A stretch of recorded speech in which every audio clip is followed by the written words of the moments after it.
Έτσι, ξεκινώντας από τον πιο ευπαθή πληθυσμό, τα παιδιά, μεριμνά ώστε κάθε πρωί να τους παρέχεται δυναμωτικό ρόφημα και μπισκότα.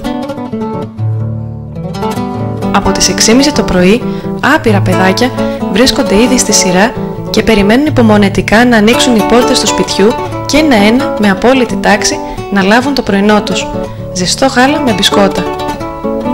Πολλά από αυτά τα παιδιά έχουν περπατήσει ξυπόλυτα από χιλιόμετρα μακριά και καταφτάνουν ξεπνοημένα, μην έχοντας κουράγιο ούτε να σε κοιτάξουν, ούτε να πούν μια καλημέρα. Έχουν μόνο το βλέμμα τους καρφωμένο στο κύπελό τους που γεμίζει αχνιστό γάλα και η μόνη τους έννοια είναι να πάρουν τη σωστή ποσότητα και για το αδελφάκι τους, που τις περισσότερες φορές το κουβαλούν στην πλάτη. Κάνει κατάπληξη το πόσο τα μεγαλύτερα αδέρφια, που η ηλικία τους συχνά δεν ξεπερνά τα 5 ή 6 χρόνια, φροντίζουν τα μικρότερα. Δεν δείχνουν ζήλια ή ανταγωνισμό μεταξύ τους. Τους ενώνει η φτώχεια και η ανέχεια και αν μπορούν με κάποιον έστω τρόπο για λίγο να χορτάσουν την πείνα τους, ενδιαφέρονται να χορτάσει και ο διπλανός τους. Ένα ποτήρι γάλα προφανώς δεν θα χορτάσει την πείνα τους, όμως είναι ένας τρόπος για εμάς να δείξουμε έμπρακτα την αγάπη μας και να έρθουμε πιο κοντά σε αυτά τα παιδιά, τα οποία αποτελούν το μέλλον και την ελπίδα της Εκκλησίας μας εδώ στη Μαδαγασκάρη.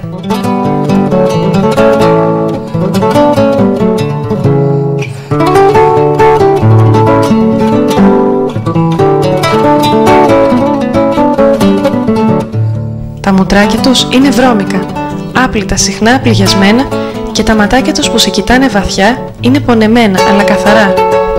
Λαχταράν από εσένα μια ζεστή κουβέντα, μια ένδειξη τρυφεράδας και στοργής που τόσο τους λείπει.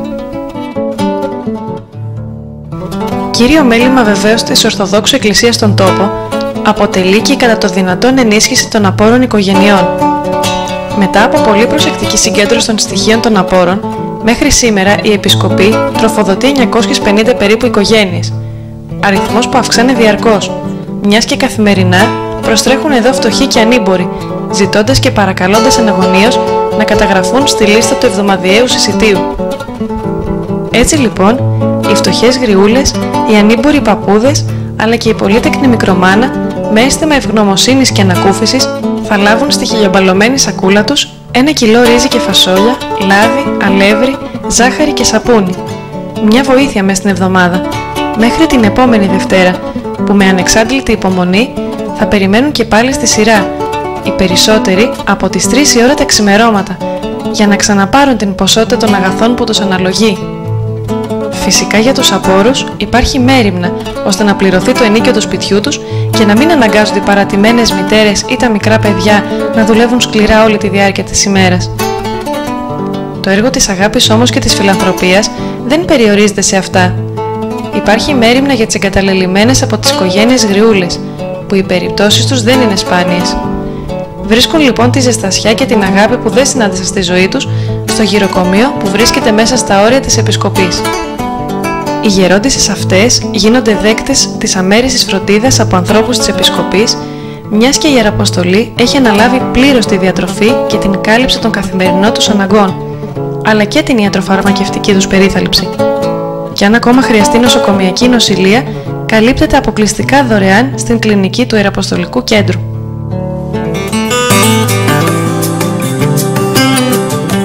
Όσον αφορά στην κλινική, η λειτουργία της απαριθμεί πλέον αρκετά χρόνια και θα μπορούσαμε να πούμε ότι προσφέρει τις υπηρεσίες της ικανοποιητικά. Με 4 ειδικότητες ιατρών, ενός οδοντιάτρου, οφθαλμιάτρου, παιδιάτρου και παθολόγου, καθώς και 2 βοηθών, δέχεται καθημερινά πολυάριθμα περιστατικά ασθενών για μικρές ή μεγαλύτερες παθήσεις, που όμως χωρίς τη συμβουλή ή την παρέμβαση του ειδικού θα ταλαιπωρούσαν για μεγάλο χρονικό διάστημα τον ασθενή και θα μπορούσαν να προκαλέσουν μόνιμη βλάβη στον οργανισμό του.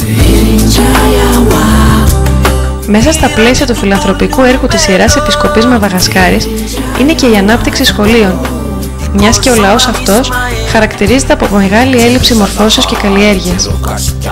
Ο στόχος λοιπόν είναι, δίπλα από κάθε καινούριο ναό, να ανοικοδομείται και ένα σχολείο. ώστε να παρέχεται η δυνατότητα σε κάθε παιδί να φοιτά δωρεάν, δεδομένου ότι η δημόσια εκπαίδευση αποτελεί πολυτέλεια που το επίσημο κράτος αδυνατεί να προσφέρει. Επιδιώκεται λοιπόν να προσφέρονται και υποτροφίες σε άριστους μαθητές προκειμένου να συνεχίζουν τις σπουδές τους στο Λύκειο ή ακόμα και στο Πανεπιστήμιο. Στα όρια της Επισκοπής λειτουργεί σεμινάριο, στο οποίο φοιτούν και κατηχούνται οι μελλοντικοί υποψήφοι ιερείς.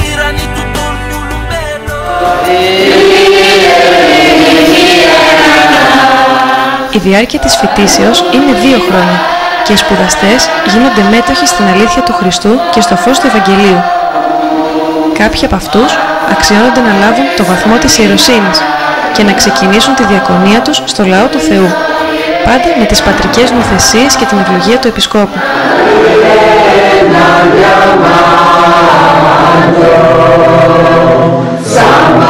Στο χώρο του σεμιναρίου, κατά τους καλοκαιρινούς μήνες, όταν τα μαθήματα για τους υποψηφίους ιερείς σταματούν, προσέρχονται οι κατηχητές από όλες τις ορθόδοξες ενορίες της Μαδαγασκάρης, συμπεριλαμβανομένων και των πλέον απομακρυσμένων περιοχών. Οι κατηχητές παρακολουθούν για 1,5 μήνα μαθήματα πίστεως, που τους παραδίδονται από τους ιερείς ή από τους θεολόγους εθελοντές που έχουν κληθεί στην Ιεραποστολή, κυρίως από την Ελλάδα, και εκτός από πνευματικές γνώσεις μαθαίνουν και πρακτικά ζητήματα της πίστης μας, όπως την παρασκευή κολύβων ή του προσφόρου κτλ.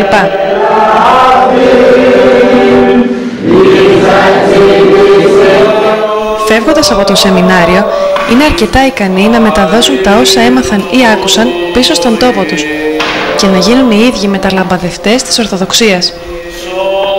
Τα έργα της Ορθοδόξου Εκκλησίας στη Μαδαγασκάρη είναι πολλά, αν και δεν είναι όλα φανερά.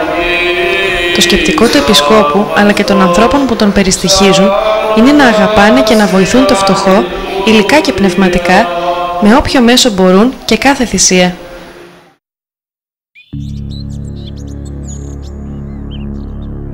Δεν αποτελεί προϋπόθεση να βαφτιστεί κάποιος Ορθόδοξος για να δεχτεί την ελεημοσύνη, ούτε πάλι να καταθέτει μηνιαία συνδρομή στην ενορία που ανήκει. Υπάρχει ελευθερία και κανείς δεν αναγκάζεται να βαφτιστεί παρά μόνο όταν θελήσει και εφόσον κατηχηθεί επαρκώς.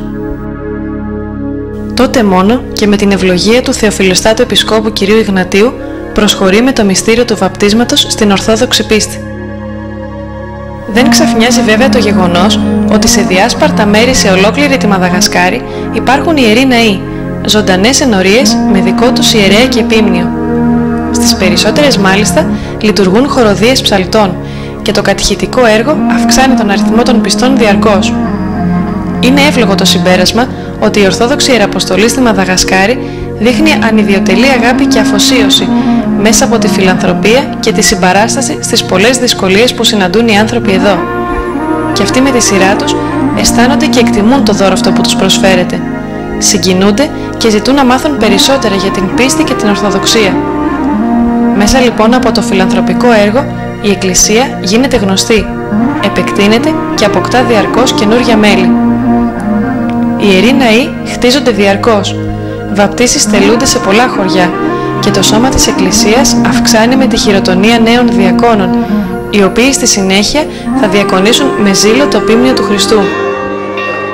Δεν είναι εύκολο να περιγράψει κανείς την έκδηλη χαρά αυτών των ανθρώπων, ακόμα και στις πλέον απομακρυσμένες περιοχές της χώρας, οι οποίοι επιφυλάσσουν ζεστή υποδοχή στο Δεσπότη και σε όσους είχαν το κουράγιο και τη θέληση να τον ακολουθήσουν. Είναι απερίγραπτη η χαρά τους όταν στον τόπο τους χτίζεται και εγκαινιάζεται μια Ορθόδοξη Εκκλησία. Το θεωρούν ιδιαίτερη ευλογία και τιμή για αυτούς.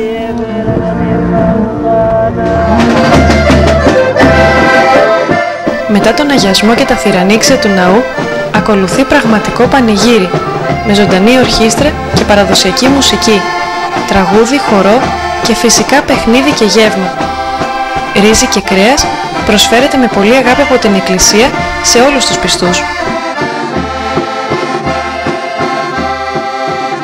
Στη Μαδαγασκάρη, οι ενοριακοί ναοί ανέρχονται ήδη στους 52, ενώ 12 ενορίες στερούνται κτιστού ναού. Ταυτόχρονα υπάρχει και μία υποανέγερση γυναικεία ιερά μονή που θα φιλοξενήσει 2 μοναχές. Μεγάλο το έργο, αλλά οι εργάτες λίγοι. Πάντα υπάρχει ανάγκη από επιτόπιους συνεργάτες, αλλά και χωρίς την οικονομική ενίσχυση έξωθεν, το έργο αδυνατεί να ευδοκιμήσει. Όμως πραγματικά αξίζει τον κόπο κάθε προσπάθεια και θυσία, και η χαρά πάλι πληρεί τα έσω όταν μία ακόμα